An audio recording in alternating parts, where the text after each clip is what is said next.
In the coal mines, or? Yes. I remember taking the lunch to him with my brother.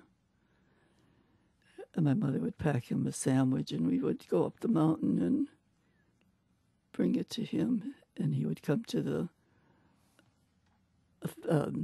opening in the mine and take the lunch and go back in. They wouldn't allow me in there because it's bad luck for a woman or child to go, female child. Oh, to go that's bad luck. Not digging out that coal underneath the ground.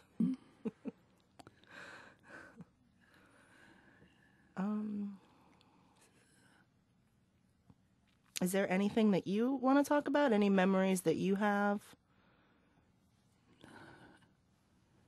I don't know. They're all memories, and they go so fast. Did you ever think that you would live to be 94? Never in my wildest dreams. I thought my mother lived long. She was 83, but I've outlived her quite a ways. Yeah. My father died so young, too. He was only 53. So,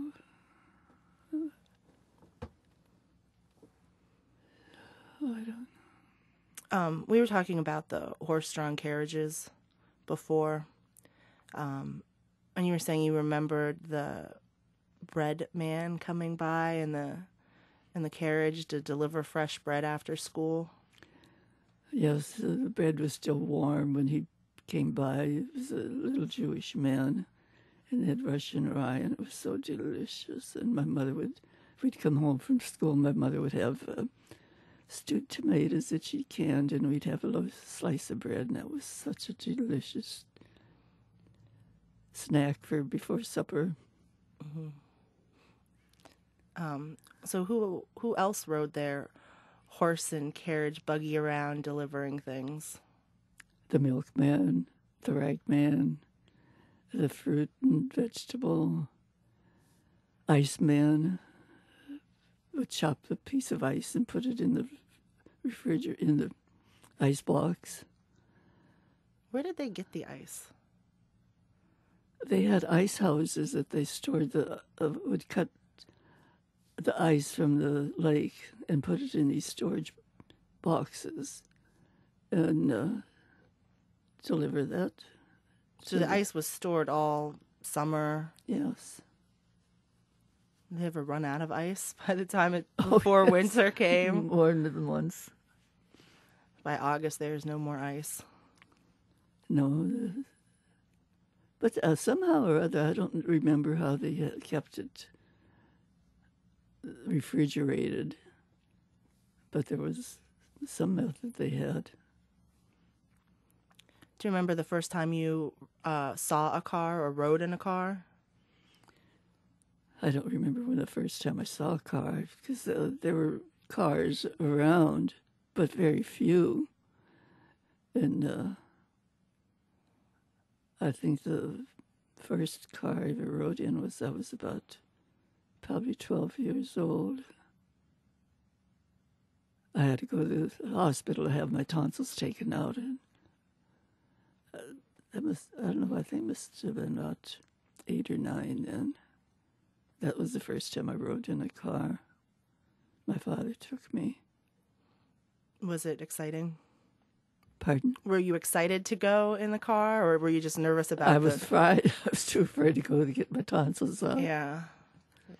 I can imagine.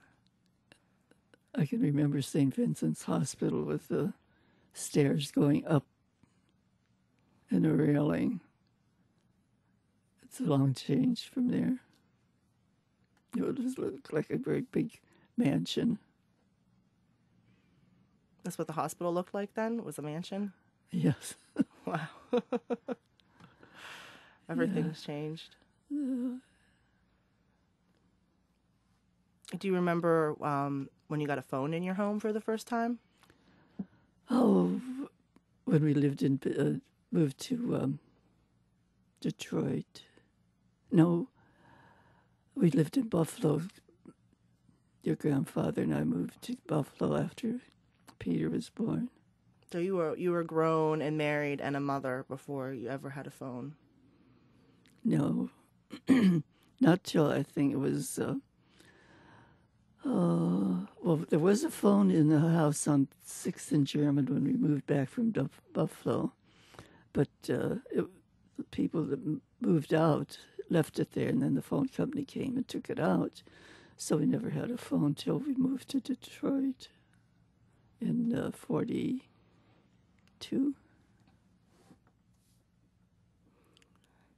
And back then it would have been the party lines, so you didn't even have No, there was a party line, yeah. no privacy. There wasn't a private phones. Most of them were party.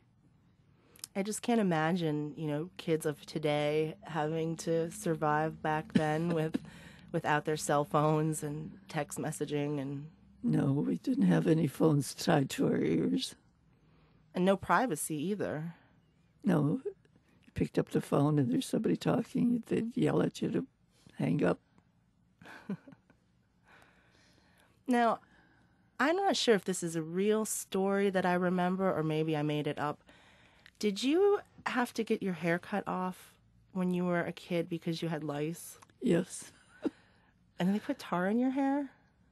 No, my father took me out in the backyard and my sister and shaved our heads because everybody in school had lice. So he shaved it all off, and during the summer we had no hair. Then it started growing in. By the time we went back to school, we had a little fuzz up there. Did you wear a bandana or No. a hat? No, you're just bald. Who did he do that to? You and which sister? Jean. So before the other sisters were born?